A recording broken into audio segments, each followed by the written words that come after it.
News You Need is a look at current events and how they affect the college community and beyond. And now here's the host of News You Need, Dr. Ed Simpson. Hi, everybody, and welcome back to another exciting week of News You Need. This is the show where we talk to the best human beings in the whole world, which is our USM students. And we have another great panel this week. We have two returning folks. And actually, as we go around and introduce yourself, tell them, you two, what you'll be doing for News You Need and how exciting that is. So first of all, what is this show about? Why are we here? Well, the reason we want to talk about what's in the news is because as a democracy, and yes, we're allowed to say democracy, we're still allowed, at least this week, we're still allowed to say democracy, use that word, and that means that the citizens are in charge, and in order for the citizens to make decisions about their communities, about their society, they need to know what issues are coming at them.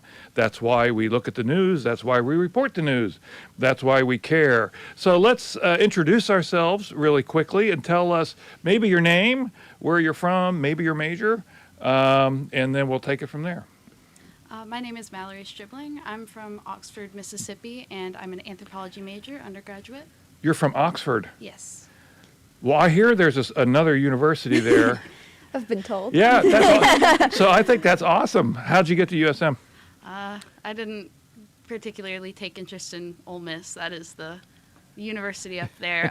But I started out as a music ed major here, so I was here for that program, but now I'm not a music ed major. Oh, I got you. Okay. Well, I love that, actually. Yeah, so we love our Oxford folks. That's amazing. It's a pretty city. I've been up there. Gorgeous. Campus is gorgeous. Okay. I'm Lily Burgard. I'm a freshman digital journalism major, and newly I'm a co-producer of News You Need. So we go and collect people to be on the show and help out with, social media and stuff like that. Mm-hmm. I am Annabella Laird. I am a freshman communications major, and I am also now a co-producer of News We Need. We do all of what Lily said. We have collected Mallory today. I like the saying we collect people. Mallory is what we have collected today. Well, I think that's amazing, and I am so happy as the old guy at the table to have you two with us, so appreciate it very much. And the fact that you're both freshmen, I think, is very exciting. So hopefully you'll be around for a little while. Help us grow this beast, right? I would love that. So I love that.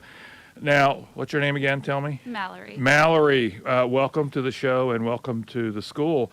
You are in a club, which is what? The Southern Miss Anthropology Society. Which is very cool. And what do you all do? So my major is anthropology. That is the study of human societies, civilizations over time.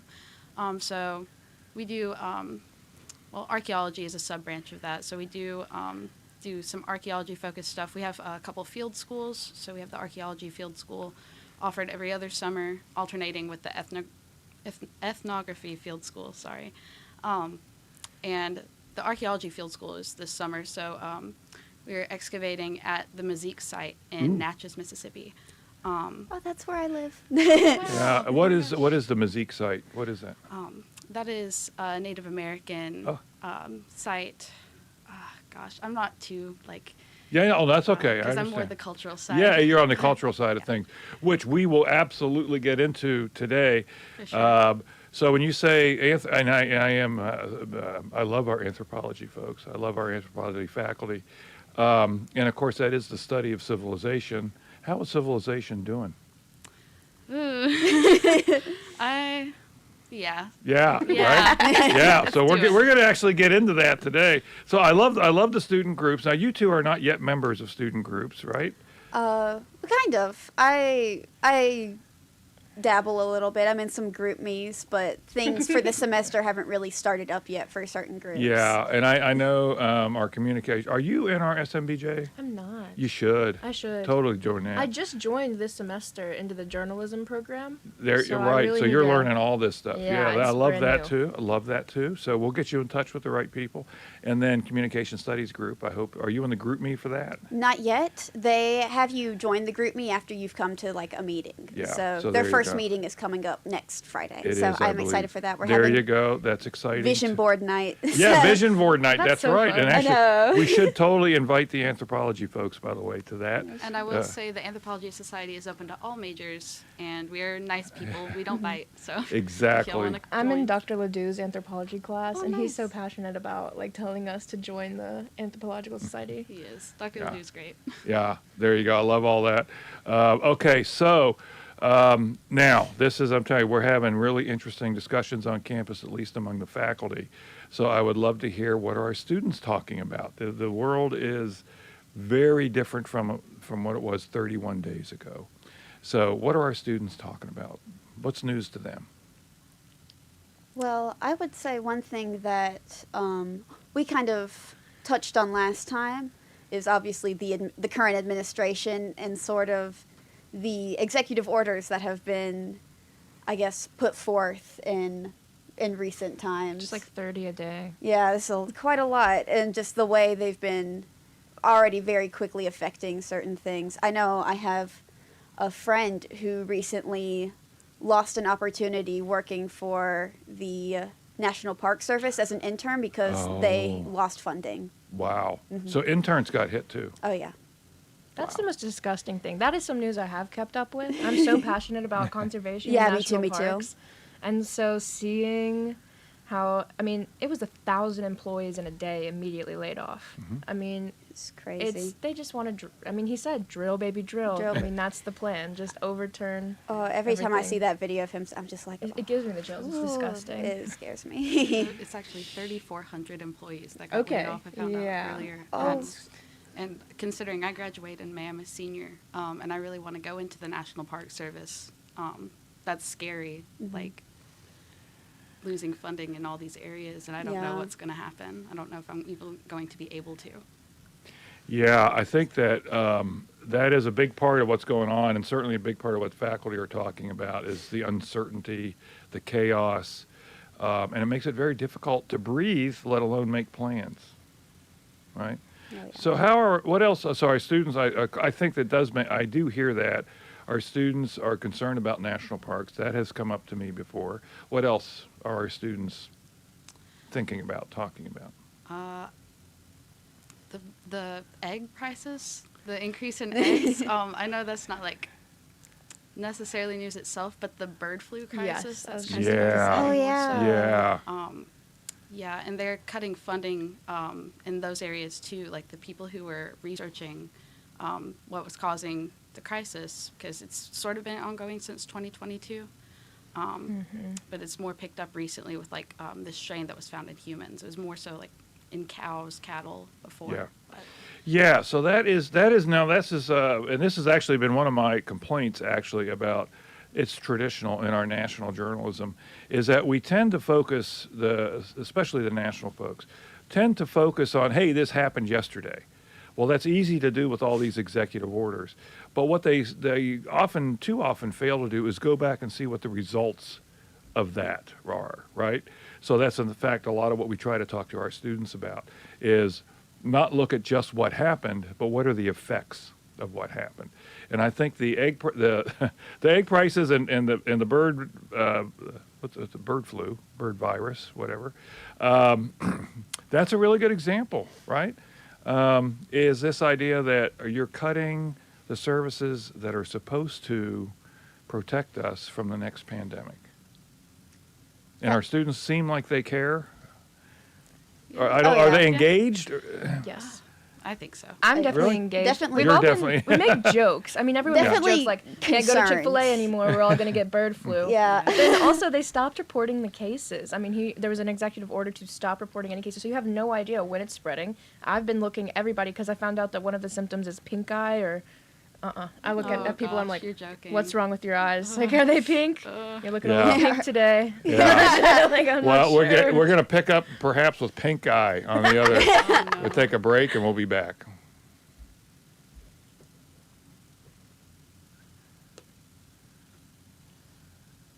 The kitchen, in the bedroom. Yes, even the park. When it comes to your health, There is no wrong place or time to get an HIV test. Knowing your HIV status allows you to live your life And stay healthy. So pick a spot. Make HIV testing a part of your routine. I'm doing it. I'm doing it. I'm doing it. and be glad you did. I'm Jamie Presley. Jay Ellis. I'm Ray Santiago. I'm Terrence J. And I'm acting. against AIDS. Visit cdc.gov/doing it. And last night I looked in the mirror, I said, why is my eye? And we are back. Okay, so I'm not sure how we transitioned from bird flu to pink eye.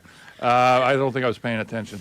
But I think the idea is that there is a whole infrastructure of medical professionals, public information professionals, a whole kinds of folks that are designed to help keep society safe. In that is now being attacked and under threat through layoffs, but also through policy, right? And so our students care. Now, let me ask you this. Waffle House has put a 50-cent charge per egg.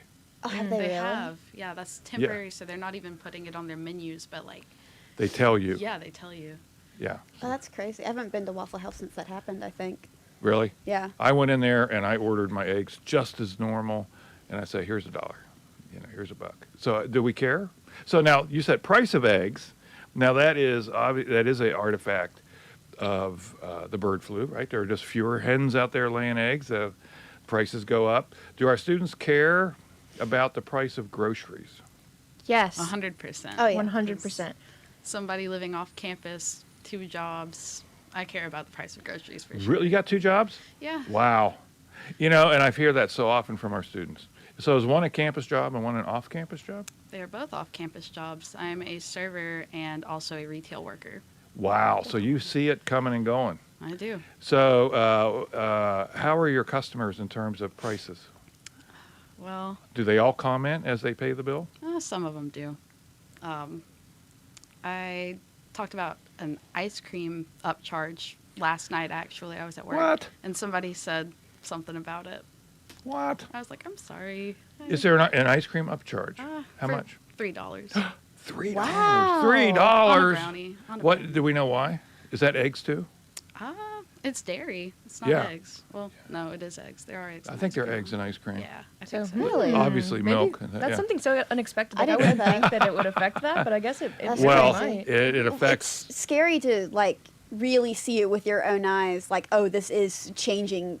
Just little things in my everyday life is really, really like nerve-wracking. Because sometimes when you see those, especially with things the current president says, it's kind of like sometimes he can be all talk, but especially this current administration is already like doing really tangible things that you can see. What Right. happened to the lowered grocery prices?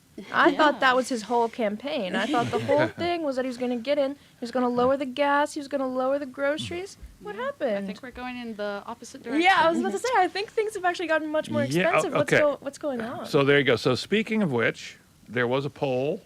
This is the first poll since President Trump's been in office about his approval rating. Now, here's the thing.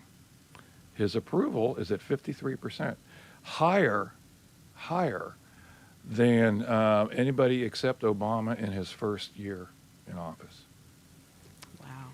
Yeah. Now, within that, so there's a while to that. I think everybody's going, how is that possible? But it's also a lot of folks asking, how is it possible he got a second term, right? But within that poll, there is an interesting artifact that says 62% of the people say he's not doing enough to lower prices. Mm-hmm. So where do you think our students land? Now, I know prior to the election, we talked about this last week, but I think it's always worth revisiting. Our students were clearly seemed more toward Kamala, but there was also clearly a group of Trump supporters on campus. How are the students navigating this?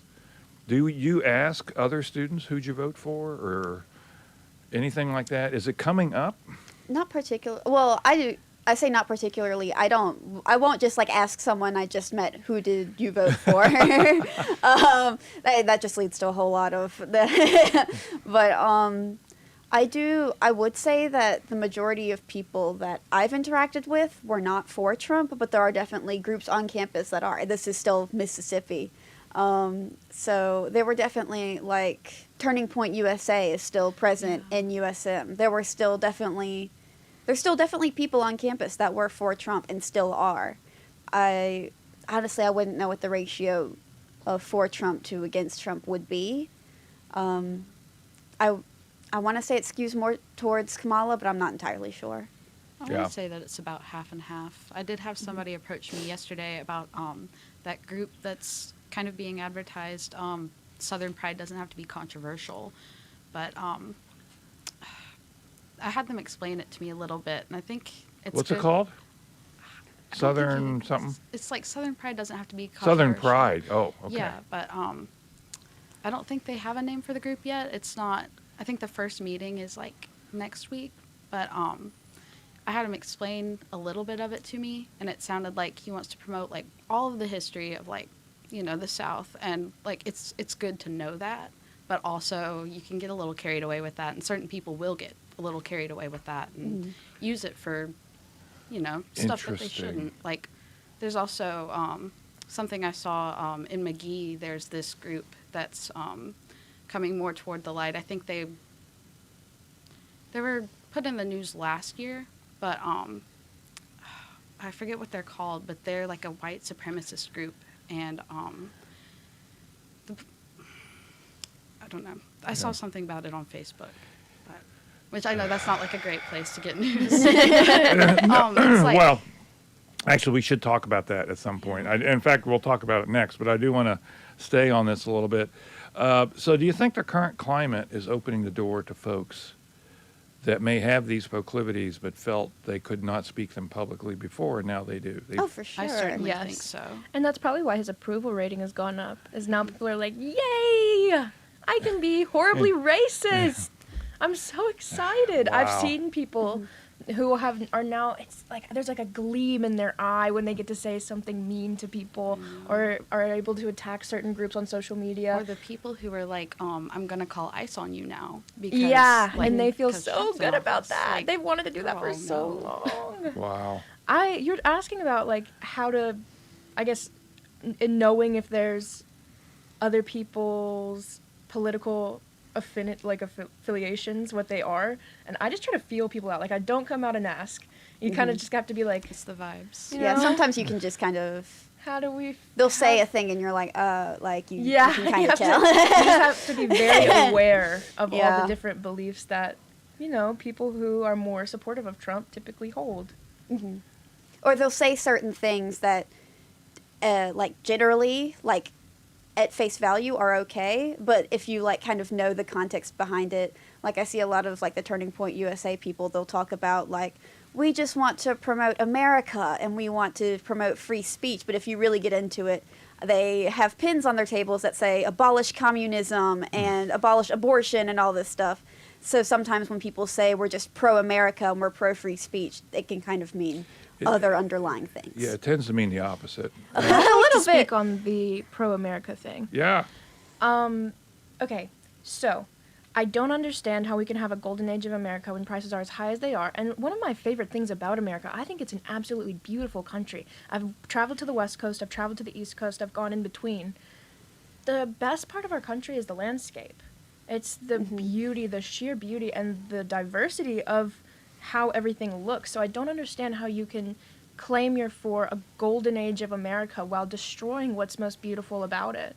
And another thing is that this country is built on people coming here and making lives for themselves. That's our whole thing, is to be free to come and be who you want to be, do what you want to do, make your business, build your family, marry who you want to marry. But these people are trying to actively take every bit of that away. And so I don't understand what's golden about that age. I don't understand what's beautiful about it. I don't understand what they really want.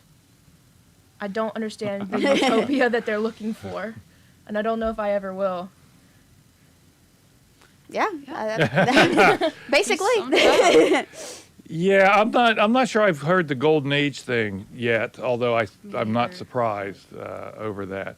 But I think there is a reasonable response to this idea of a nation of immigrants saying we no longer want immigrants, a political party that says we are for freedom and free speech, and then do everything they can to curtail freedom and free speech. I think there's a reasonable response. We talked about last time the thing with the Associated Press being barred from White House events. Like that, it's kind of the opposite of free speech. Yeah. There was an NFL player that spoke at a community panel the other day, and just because he spoke out, say they were trying to put a plaque in front of a library in his town where he lived, and he spoke out against it being "Make America Great Again," because what they did is that it was like magical, amazing, great. And so it was spelled out MAGA, but in different words. And it was like, nobody wants this. Nobody wants this panel. And they arrested him. They said that he disrupted the panel because he spoke, and they pinned him to the ground and arrested him. Wow. Now, I've not seen that. Now, there was a story this week out of on Mississippi Today, which, by the way, so let's take a minute or two. How do you get your news? How do our students get their news? Usually through social media, to be honest. And if I see something, like, I'll see an article on social media, and if it really catches my attention, then I will, like, look it up online to, like, confirm if it's true, if Trump really did say that, if this executive order really did exist, things like that. But I would say the majority of young people probably get their news through social media. Social media for sure, and then I like to Google News Today, and then look through all the interesting. different articles. And so there's, like, Fox, there's CNN, there's sometimes BBC, but not usually. And, sometimes if it's really important, BBC will comment. Yeah. And I just try to go through all those, and that's really stressful sometimes. Yeah, I have a subscription to New York Times, which good for you. Yeah, you should give that to me. I can play the big crossword. You can help me with the crossword. Now, do you go there every morning? Do you look at it? I get notifications that come in through my phone throughout the day, and I'm like, oh God, another one, another story. Okay. Yeah. But I subscribe to that, and then I get bits and pieces from people I just associate with. Oh, yeah, word of mouth for sure as well. Yeah. So when you say social media, what do you mean? Mainly it's different for everybody, but mainly for me is Twitter, especially because they have tabs at the front. You can go to the search, and it'll show you the headlines of the day. Interesting. So X. Yes. Do you X. follow Elon? No. Really? I blocked him. You blocked? Wait, no, isn't he getting rid of the block feature where you can still see what somebody posted, you just can't interact? If they block you, yes. Yeah, because Elon's getting mad about people blocking him, so he's making Fascinating. blocking not a thing. So I know. Elon Musk, I assume a lot of it has to do with the fact that he owns... I can't call it X. I just can't. You just out of can't do habit. It's just Twitter. He would just be always just be on my feed every time, so I had to block him because I was tired of seeing him. Aren't we all tired of seeing Elon Musk? Vice President. Hearing Elon Musk, looking at Elon Musk. That's one thing we talk about a lot is where is J.D. Vance? It's just Vice President Elon Musk. I haven't heard much from Vance. No, we haven't heard much from J.D. Now, there was a major headline this week where J.D. gave a speech at the Munich Defense Conference where he actually, you know what, we're going to pick up with J.D. and his interesting remarks about embracing the far right after the break. Sponsorship comes from American Graphics. Located at 8 Commercial Warehouse Drive in Hattiesburg, American Graphics provides custom screen printing and embroidery. They can be reached by phone at 601-602-2277. And the website is goamericangraphics.com. American Graphics, printing at its finest. United Way fights for the health, education, and financial stability of every person in our community. To learn more or get involved, call 601-545-7141. We have one life. To live better, we must live united. Okay, we are back. So so J.D. Vance, where is J.D. Vance? Well, there you go. J.D.'s out there. There was a headline earlier this week, where he was at the Munich something conference. I believe it was the Munich Defense Conference. This is where they get European leaders together every year to talk about the state of European kind of military readiness and all that kind of stuff. And in his remarks, he said he basically chastised the German political structure for not embracing the far-right party in Germany, which has ties to the neo-Nazi side of things. And J.D. Vance No, he didn't use the word neo-Nazi, but he said you need to embrace those folks. And that really sent shivers through a lot of folks in Europe who, of course, remember World War II, the Holocaust, all that other stuff. Now, did our students catch this, sort of? I had never heard of that. did hear about that. saw a I had little just something. forgotten. It may just be me then. So what do we think? I heard that from word of mouth. Crazy. I saw a little headline about it, and I was like, yeah, it makes sense J.D. Vance would be saying this. And, like, it sucks because that was my reaction. I'm so desensitized to stuff like this now because it's happening every day, but it really is, like, terrible. We're kind of falling into something along the fascist lines. Yeah. Absolutely. It's hard because it sucks that at this point it's still scary, but it's not shocking anymore. But you don't want to become apathetic to it because then that's how it really takes hold. But man, constantly like trying to fight against it can be really tiring because it's just so awful. So I do want to mention that. So a lot of my students are saying that they are already mentally exhausted, Yeah. that it is hard to pay attention to the news because it's a constant stream of anxiety. Now, there's always been a little bit of that, or actually sometimes more than a little, but certainly in the last 10 years, it's been ramping up. In the last 30 days, it seems almost overwhelming. So how are our students dealing with this? Is a lot of it just tuning it out, or do you rely on each other? How does that work? So I deleted my social medias off my phone, Really? like on the 2nd because of the year, January, because it was overwhelming, exhausting, and so it is a little harder to stay up with the news now that I'm trying to get it just from word of mouth and again the New York Times, but because we get a lot of it from social media, from TikTok especially, which like there was a ban on that for a second. Yeah. I don't For a even second. know. Yeah. I deleted that back in April of last year actually, so I don't rely on TikTok, but I heard about the whole ban and then it came back and people were like, yay, Trump brought it back. Yes, exactly. What? It was No, he such didn't. it was such like a plan. It was such a plan to For get sure. get it gone for 5 hours and then be like, President Trump brought it back. And I immediately saw so many of my peers being like, well, maybe he's not so bad. That is something me and my friends joke about a lot, is we'll see Trump did like a really horrible executive order and we're like, guys, he brought back TikTok though. He's like, like as a joke. Yeah, well, so we have just a few seconds left, but I did want to run this one headline by you guys. New York Times, Trump marks Black History Month even as he disparages value of diversity. So for years and years, the White House has always held some sort of Black History Month event. They did this week. Tiger Woods was the main guest. Okay.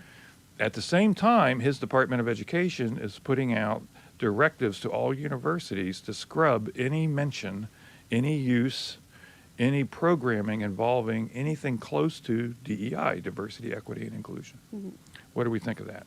That's kind of surprising because he's been so outspokenly against Black History Month before, him and his entire administration. They were So- trying to Get rid of it. Scrap it. Google So that's kind of Calendar take off Black History Month. Google Calendar took And- off. Well, so many now there is a things. theory here, right? Oh, okay. So what? And are we okay to keep going for just? Okay, so they're going to let us continue here just a little bit because this is such an interesting, I think, important topic. So there is a theory out there that says there are folks like Trump who say, you know what, Black history is a good thing because if you relegate the idea of African Americans to a single month, then you can discriminate the other time. the other Right? 11. So there is that theory out there. And there have been a lot of folks that have said that for years. That say, well, if you have a Black History Month, then that allows you to be racist to the other 11. And I Thoughts on that? think Trump is, despite everything, is so deeply insistent that he is not racist. Despite everything he stands for and everything he says, he still will say, like, point blank, I'm not racist. And here's my evidence. We had a Black History Month event. Exactly. Yeah. I had a Black History Month. We had event. Black History Tiger Month. Woods Yeah. was there. Yeah. Are you guys buying it? Snoop No, Dogg performed nobody's at my buying it. inauguration, guys. I'm not racist. Like, Actions speak louder than words. Yeah. There you go. Like Okay. Annabella said. DEI and all that stuff, just other things. Don't worry about that. Our students are not on board. No. Okay. Excellent. They Well, are not fooled. I tell you, once again, an amazing discussion with some amazing human beings. It is very comforting to go to talk to young people and see how they view the world. I encourage everybody, both of our listeners out there, go do that. Go talk to young people. This has been a production of Southern Miss Student Media. Our producer is Kylie Keenan. Our engineer is Kylie Keenan. Our videographer is Illabelle Michaud. And next week will be the first show produced by Lily and Isabella. Annabella, you're Isabella. I'm Mallory. You're Mallory. Who's Isabella? You're Isabella. Oh my God. Okay. There you go. So we're very excited. You onboarded me. Come on. I'm sorry, dude. Old person.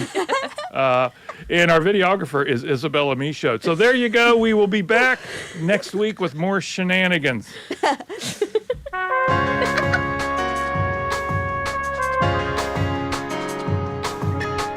This has been News You Need with Dr. Ed Simpson. News You Need airs Friday afternoon at 12:30 on Southern Miss Radio.